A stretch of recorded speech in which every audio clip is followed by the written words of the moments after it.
the one thing that I do want to kind of harp on is independence, right? And who gave you that notion to say, like, bro, you can do it yourself, produce it yourself, create it yourself, fund it yourself, and recoup it yourself?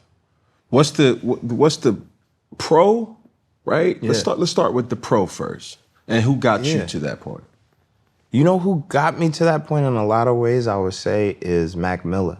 Like, I went on my first tour ever with Mac Miller. Oh, no, that's not true. I'm sorry. I went on my first tour ever with Donald Glover in 2012 when he was rapping under the Childish Gambino name. It's one of his first tours. And he brought me out on the road.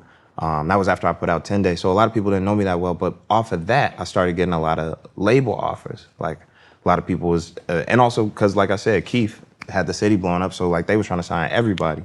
And I took a lot of those meetings. I went and, like, sat down with people, and they was offering me 200 grand, 300 grand, you know, for multiple albums. Just shit that was really not, you know what I'm saying, not it. And I didn't take those deals, but I would let them send them to me. And you and I both know, like, when somebody sends you a contract, you got to pay your lawyer just for reading that shit. And I didn't have the money at the time, so I told the lawyer to tell all the labels that were sending offers not to send me anything until my next project comes out. And I was right about to drop my project, and I got asked by Mac Miller to go on tour with him.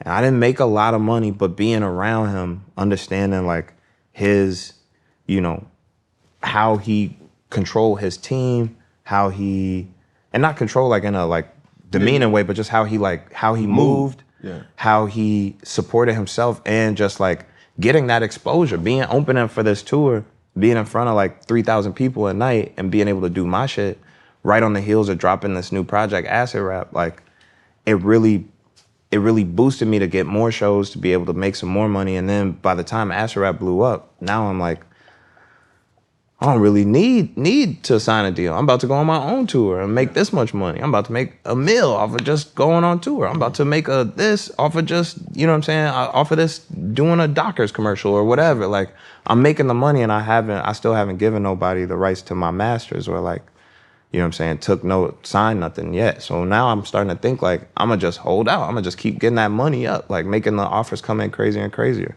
And I feel like I didn't even really start using the term independent or indie until maybe a couple months after I was done with that tour with Mac. Like, but at that point I was like, man, I'm still figuring it out. You know, I'm a kid. Like, you know what I'm saying? Like, I'm, you know, having fun, running around, and I'm like, oh, you know, I don't know what's gonna happen. And then eventually I was like, oh, I think I could just do this.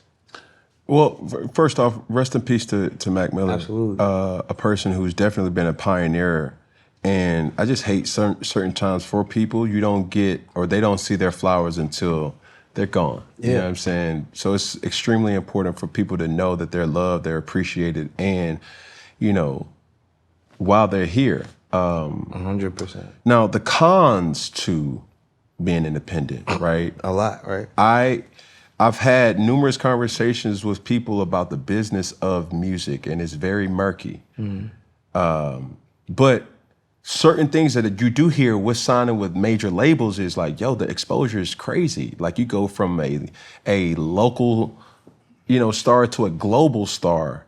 But at the same time, one thing that is unanimous, whether indie or a major, you have to properly channel your money. Yeah.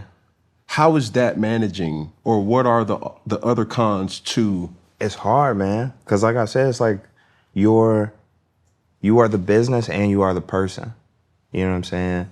You're the manager and the talent. You charting your own path and making your own decisions, but you're also dealing with all of those wins and those losses.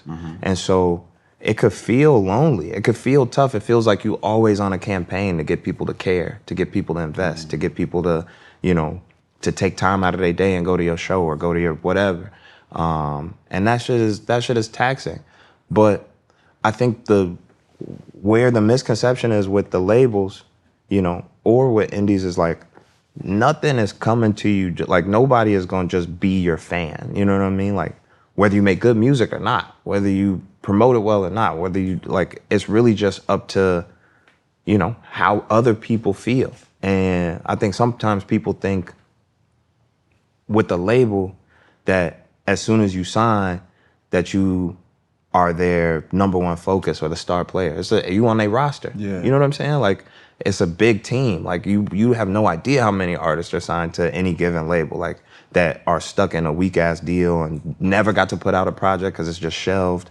You know what I'm saying? Or artists that did so much for a label, but they, you know what I'm saying? Like, at a certain point, the label decided that they needed to promote somebody else's album that's coming out or that is making a comeback or is doing whatever. So at the end of the day, a lot of artists that are successful on a label, like, they'll tell you that they love a lot of them will tell you that they love their label, but a lot of the work that they had to do still came from having a publicist, having good lawyers, having a good team, a good merch people, good whatever it is. Like, it's still all these other things that a label at a certain point used to control all of those things. And now I think people are smart enough to realize they got to outsource those other things. But I think it's just an old system. Like, the reason why it's record labels is because niggas used to print records, like vinyl. Yeah. You know what I'm saying? So, like, the people that owned the first record labels was people that had bought a vinyl company or bought a whole bunch of them, so that they were the people that you had to go to. Cornering the market.